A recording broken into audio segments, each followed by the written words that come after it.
বাংলাদেশের হাসিনা সরকারের যেভাবে জিহাদিরা মিথ্যা মামলায় ফাঁসি দিয়েছে এবং তাকে মৃত্যুদণ্ড দিয়েছে, তাতে করে বাংলাদেশের 70% মানুষ এই রায়কে সমর্থন করছে না।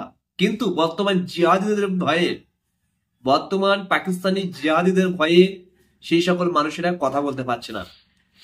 ভারত সরকারকে অনুরোধ করেছে ইউনূস সরকার, যেখানে বলা হয়েছে যে হাসিনা সরকারকে বাংলাদেশে ফেরত পাঠান, রিটার্ন করুন, এমনই একটা চিঠি করেছেন ভারতবর্ষের প্রধানমন্ত্রী নরেন্দ্র মোদীকে বাংলাদেশের ইউনূস সরকার। কিন্তু সত্যি কি ভারতবর্ষের প্রধানমন্ত্রী নরেন্দ্র মোদী হাসিনা সরকারকে বাংলাদেশে রিটার্ন করবে, ফেরত পাঠাবে? কারণ হাসিনা সরকারের সঙ্গে যে চুক্তি রয়েছে ভারতের, সেই চুক্তিগুলিকে জিহাদিরা মানতে চাইছে না। ভারতের সঙ্গে বাংলাদেশের যে সম্পর্ক বা চুক্তি ছিল সেগুলি জিহাদিরা মানতে চাইছে না।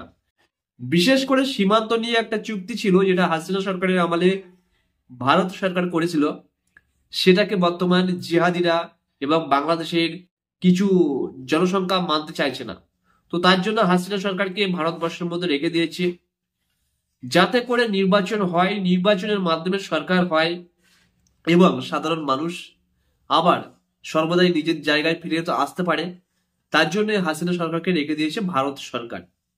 ভারত সরকার সিদ্ধান্ত নিচ্ছে যে ইউনূস সরকার যদি যে সম্পর্কগুলো ছিল, অর্থাৎ যে চুক্তিগুলি ছিল হাসিনার সঙ্গে, সেগুলো যদি না মেনে নেয় ইউনূস সরকার, তাহলে হাসিনাকে কখনোই ভারতবর্ষ থেকে পাঠাবে না।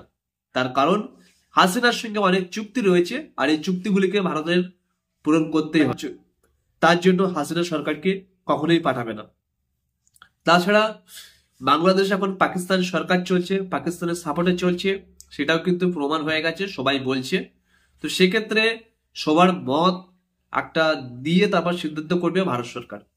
সবার মতামত নিয়ে সিদ্ধান্ত করবে ভারত সরকার যে হাসিনা সরকারকে পাঠানো ঠিক হবে না ভুল হবে। তো আশা করি হাসিনা সরকারকে পাঠাবে না।